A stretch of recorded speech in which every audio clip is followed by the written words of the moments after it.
Hey guys, welcome to another episode of Thread the Needle from Bulldog Illustrated. We're going to talk some more numbers and some more stats. We're going to have a visit with Nathan Lawrence and Justin Bray. His partner Justin Bray are the brains behind the Chapel Bell Curve podcast, which is a stats-based podcast. It's really awesome and really popular. And we got Lance McCurley, the beat writer, covering all things Georgia for the Bulldog Illustrated. Welcome, guys. Hi. Howdy. All right.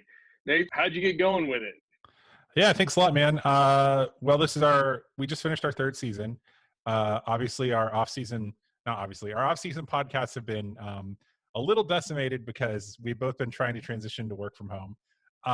But we were just, in 2017, we had been reading a lot about advanced statistics and especially Bill Connolly's work over at SB Nation Football Study Hall. And nobody else was doing anything with those numbers when it came to UGA. So far as we could tell.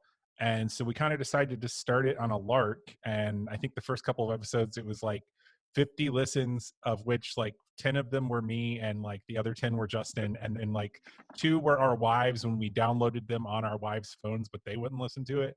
And now it's like it's kind of taken off. But we're just 2 idiots with liberal arts degrees that were just the first ones to read these numbers. And it's kind of turned into a little bit of a thing, I think. So you mentioned Bill Connolly. I mean, I think you guys are kind of like acolytes. And Bill Connolly, for those that don't know, is sort of like one of the main stats guys. I mean, he was over on SB Nation.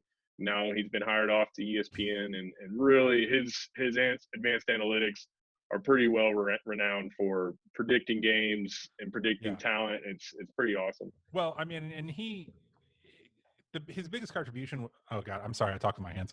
His biggest contribution is that he created the first sort of like holistic power stat at the collegiate level.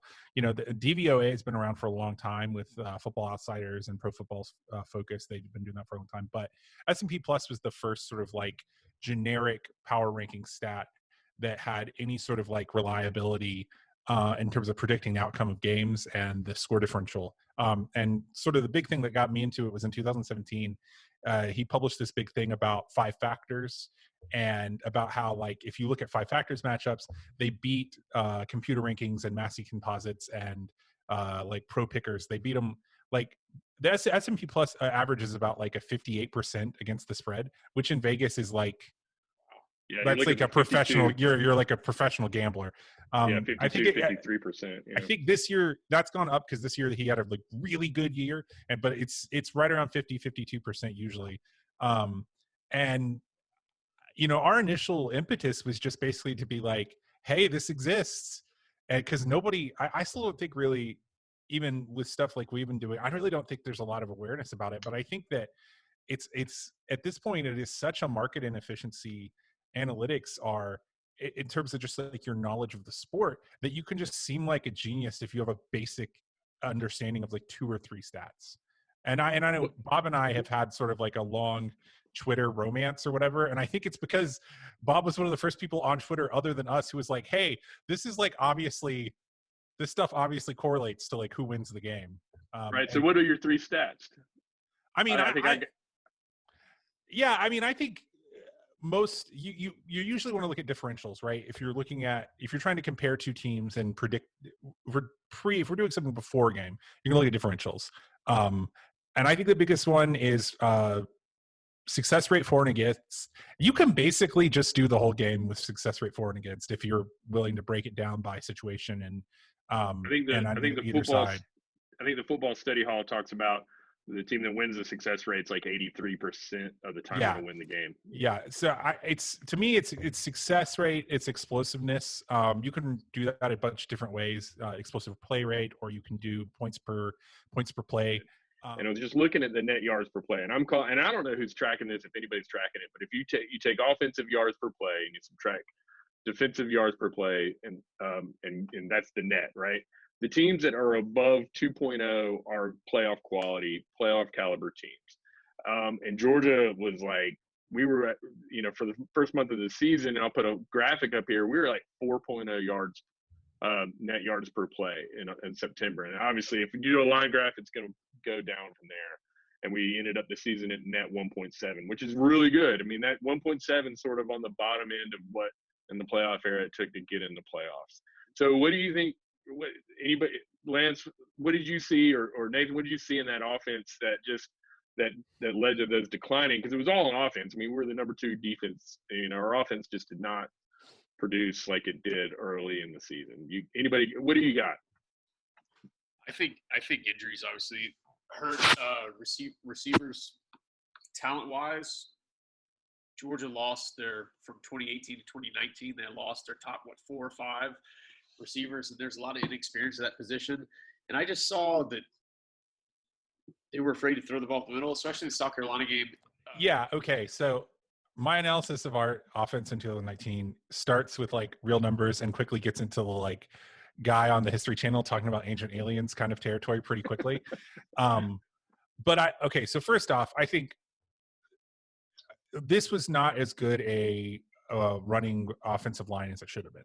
I think like from beginning to end. And I think as a beat reporter, you can probably shed more light on this, but like just the line yards were not great. And sort of one of the hallmarks of the transition from the Mark Richt era to the Kirby Smart era was that, Georgia used to be really bad at line yards. A lot of those big, like, historical losses you think about 2015, like the Fatone Bowda game, the kind of real story of those games was like an inability to consistently run the ball, or to consistently run the ball with any efficacy, right?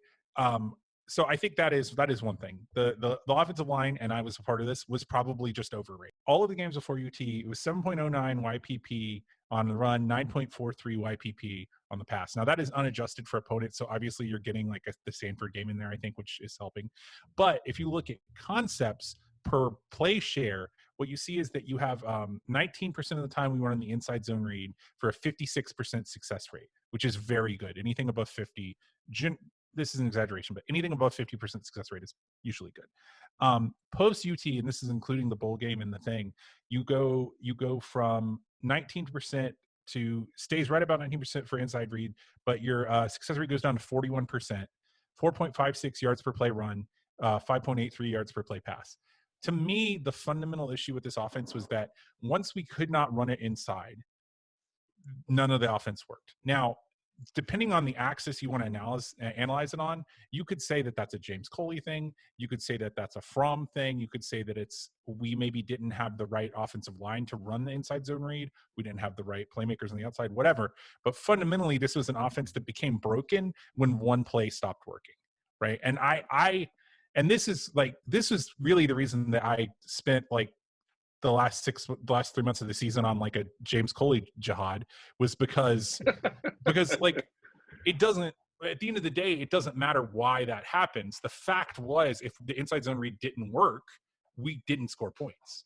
And why that happens is sort of irrelevant to the outcome of the game. It's that it was happening. And the fact that we saw the usage rate of that play continue all the way through the Baylor game it's an embarrassing. Tactically, it's embarrassing, frankly. Like one of the core concepts of offensive play calling, I think, is like, if it doesn't work, stop calling it. Yeah. Sorry. Well, that transition into that was great. I mean, like, I know that you and I were going around all season, and I've shown on Bulldog Illustrated the post UT game. I mean, I don't know. Justin Schaefer got hurt in the Tennessee game, so I don't know. I mean, could have been one guy.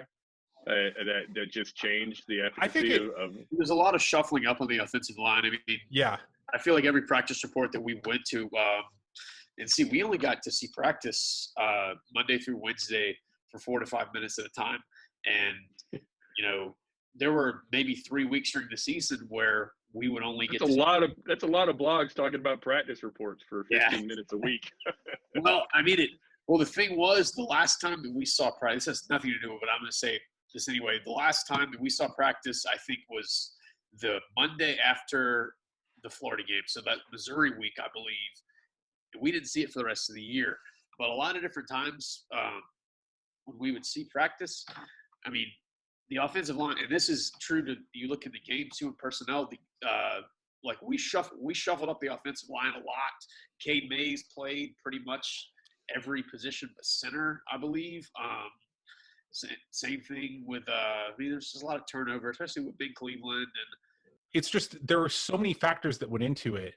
And I think kind of one of the weird problems when it comes to thinking about the season is that, like, I think what ended up happening is that we were talented enough that it sort of didn't matter, right? And so you had this sort of like worst case scenario, and what happens is you lose a game you shouldn't and go to the SEC championship, right? And so like that doesn't happen if you don't have 11 5-stars in your offensive line room, right? And those 5-stars weren't doing the jobs that they should have been doing because they've been moved around a lot, but that was why we didn't go like 8-4 or whatever, which I think, I mean, do you guys feel like, I know this is not analytical, but I just feel like Jake Fromm was just like mentally busted after the South Carolina game. Like, I just don't think it came back again. Yeah, he definitely regressed. I think he may have lost a lot of confidence. Especially, I think he threw 3 interceptions, especially with that one before halftime. I think a pick 6. Yeah, man. That was. I left right before that. Thank God we had. I had a friend who wasn't feeling well, but yeah, I think that confidence may have. You know, he had a great game against Florida, but I mean, Auburn. You look at his numbers. I mean, it just weren't a lot of games where he just felt like he wanted to throw the ball downfield,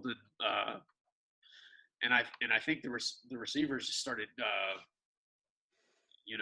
falling down one by one, and there's just a lot of inexperience, I guess, across the board at receiver, and there's a lot of inconsistency on that line. Yeah, so. Well,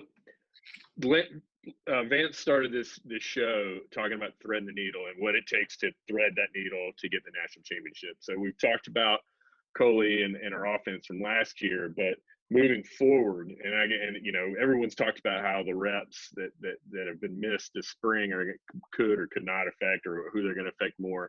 But certainly with a new OC and a new quarterback, definitely those reps got to help. But who wants to jump off and maybe talk about, from either stats or from any sort of point of view you got about what to expect? Because clearly Kirby wanted to change on offense. Going off on Monken, I think the offense is obviously going to open up, and I think that Kirby's going to have to let Monken run the offense by himself. I don't know if Kirby – it just kind of felt like the way he talked in I guess press conferences last year that he still had his hand a little bit in the offense, and a head coach should. But, I mean, you're going to have to trust Todd Monken because, I mean, he coached – he was with the Browns last year. I don't really have anything on that. But, I mean, when he coached in Tampa Bay in 2018, Tampa Bay led the pros in passing offense and finished third in total offense, led by, of all people, Jameis Winston. And Ryan Fitzpatrick, the offense set multiple organization records in passing yards and passing touchdowns. Yeah, I have a couple. I dug into the stats from 2019 Browns, and I think, ironically, a lot of the Browns are kind of feeling the same thing about their offense that we felt about Coley's offense. A little disappointing. It's important to note that he didn't call the plays last year. Freddie Kitchens still called the plays. Yeah. And was sort of like, from what I understand, it was reported that he was kind of openly telling people as of like week 15 that he was going to leave before they all got fired. I try not to hold the Browns against him. All the tape I've watched of him, he knows how to counterpunch, and that's kind of all I care about. I don't think James Coley knew how to counterpunch. Fundamentally, he didn't understand that, Monken's not a spread coach, but the sort of spread philosophy of like, you just put a guy where there aren't guys. Coley just fundamentally didn't get that, right? And I think it seems like Monken does. Yeah, there's a great quote at the presser for Monken when he was introduced in Cleveland, talking about, he's about getting the ball to the playmakers, which I know that Blutarski kind of rolled his eyes at that quote because it just sounds like another rehash. But I think as many offensive weapons as UGA is bringing into 2020 that I'm excited. And yeah. Well, and just, Jake Fromm kept the. I'm sorry, I'm about to start yelling. I gotta stop myself. But Jake Fromm kept the ball on an inside zone read like 6 times this year. Why have that play in? Why have that action in the offense? Right? There's see, you're gonna make Greg mad now because the RPO doesn't necessarily mean the quarterback's supposed to run the ball. In fact, it does. It does. But see, I'm not even talking about the RPO. I'm not talking about the RPO. I'm specifically talking about the inside smash zone read, where you read the outside linebacker or the defensive tackle, or depends on who you read. Doesn't matter. The fundamental problem is, we could talk like option versus read versus whatever all the time. It doesn't matter. Like, if you have a zone read action in the playbook, and it's like if the triple option didn't have the halfback dive in it. It doesn't make it. It's no longer what it essentially was. You're not running the zone read if your quarterback keeps it 6 times a year, and that's what I'm saying. Like the RPO doesn't necessarily mean the quarterback keeps it, but at some point, period, that has to be the option. Everyone's screaming that. They really are. Well, we can't go too deep, but if you want more of this, especially an angry Nathan, you should be listening. You can actually go back and listen to this some podcasts. They're great. But the other cool thing, and maybe even the coolest part of Nathan's UGA history, is he's a Red Coat, right? You're a Red Coat alum, and you're currently with the band. But please tell us. I want some good Red Coat stories, but my favorite one still, you've told a few different versions and a few different stories is about the battle hymns. And take us through a battle hymn soloists. Take us through that. What's it like? I mean, for these guys that do such a great job. Is it emotional? Terrible. Oh God. So you got to start at band camp, because like the thing to understand about the battle hymn soloists is like a lot of the people who get the battle hymn solo, they've wanted to do it since they were in like 8th grade. And so the audition process is, first you got to get into band, which is hard to do. Then once you're in band, you do a blind audition. And so what happens is the whole band staff, the trumpet professors at UGA, one of whom is like really famous, who was like in the Canadian brass and all this, like really excellent, like world-class musicians. We all sit like kind of at the 50-yard line on the G of the band practice field, facing away from the battle hymn soloist. Battle hymn soloist stands at about like the home side yard line, or home side sort of like end line or whatever, and plays the battle hymn solo unaccompanied 3 times in front of the rest of the band. And so it's the highest pressure situation they're ever going to be in. It's probably higher pressure than any actual battle hymn solo they're going to play. They play it 3 times. We call some people back to play it 3 more times, because they're playing for just professional musicians and their fellow band members. And then the people who get it, it's like they're crying. Like it's this whole big ordeal. Like becoming a battle hymn solo to begin with is a giant deal. So like day of, what happens is band practices in the morning really early over on East Camp, East Campus by the IM Fields. We truck everybody over. We bus everybody over to the stadium. We come in through the back side, like the, I guess, River Road kind of area, and come down through a tunnel. And then the battle hymn soloist immediately gets pulled at that point and goes and does a sound check. So they go up in the empty stadium and they practice playing it a couple of times on the mic, and they practice a failed mic. We've never had a failed mic to this year since we've been miking it, but there is actually like a pre-dubbed battle hymn solo that we can pipe in if the mic dies. It's never happened, but we have to practice that happening. That Red Coat goes about the rest of their day. We get ready, we go in, we do pregame. At pregame, it's usually me, the battle hymn soloist, sometimes their family, and then like 3 or 4 photographers from different outfits. We all meet down at the front of the band. We go up the coach's elevator to the 300 level. And depending on, at that point, if it's an easy game, we just go, we kind of get set up. And if it's a hard game, so like Notre Dame this year, it's like the battle hymn soloist grabs onto my shirt, and then the photographers grab onto the back of his jacket, and we just like put our heads down and like plow through the 300 concourse all the way around. And usually when people see the battle hymn soloist, they're like, oh, and they want to talk to him, and which is great, but it's like, hey, we have to go. So we get over, so we get over there, we mic him, or her. There was a female battle hymn soloist here. We mic them, and and then it's just a wait. And we usually get up there like 15 minutes early. And so it's a lot of like shuffling people around, making sure mom and dad are there, because the parents usually come, especially to the first one. A lot of times, like, there's been a couple of ESPN cameras, or somebody, wants to get a quote or whatever, like the press are there a little bit sometimes. And then it's all just like me keeping everybody away from them for about the last 5 or 10 minutes. The thing starts, and usually, depending on how experienced they are, like if it's their first time, I'm usually going to like come up to them and be like, hey, hard part's over. You just breathe and play. Like you already did this in a way higher pressure situation, blah, blah, blah. Like I talk them up. But then, for the people who are vets, they're just like, I mean, it could be like, they were playing it on this Zoom call. Like they don't care. They just walk up there and do it. 90 plus thousand people. I don't know. That's a lot of pressure. There was this year, one of our more experienced Battle Hymn soloists this year at the Notre Dame game. My wife was with me. She came to the game, and we knew that it was going to be really crowded up there because there were extra people. And I was like, okay, just come up there with me. And my wife hates heights, and she's like, I don't want to. And I was like, but I need someone to help me. So she comes up there, this poor woman, and it's me, my wife, the Battle Hymn soloist, and then the guy who mics us, his name's Sam. He's great. He's been doing it for years. And then a guy from Athletic Department of Promotions, who's also amazing. And we just had to like physically like paparazzi style, like knock people over to get him in place. It was like 5 minutes to like, they were about to run on for pregame and we had not mic'd him yet. And it was just like, I was like, oh my God, we're not going to have a Battle of solo on the biggest game in the history of Sanford Stadium. And so at that, but you did, we did. Man. And that one, I was standing behind him, holding him by the collar. You can see it in the pregame festivities because there are people kind of pushing up against us, and he lost his balance once. So I'm standing behind him, and that guy just like, I was like, hey, are you good? Are you good? And he was like, yeah, I don't care, whatever, man.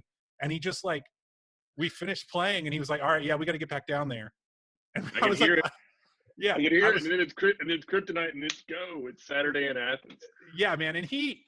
Like those guys, it's like they're on beta blockers, man. Like once they get experience with it, you'll be like, hey, are you okay? Are you okay? And they're like, yeah, I don't know. I played this song 10,000 times. I could play it dead. I don't care. Like, it's really cool.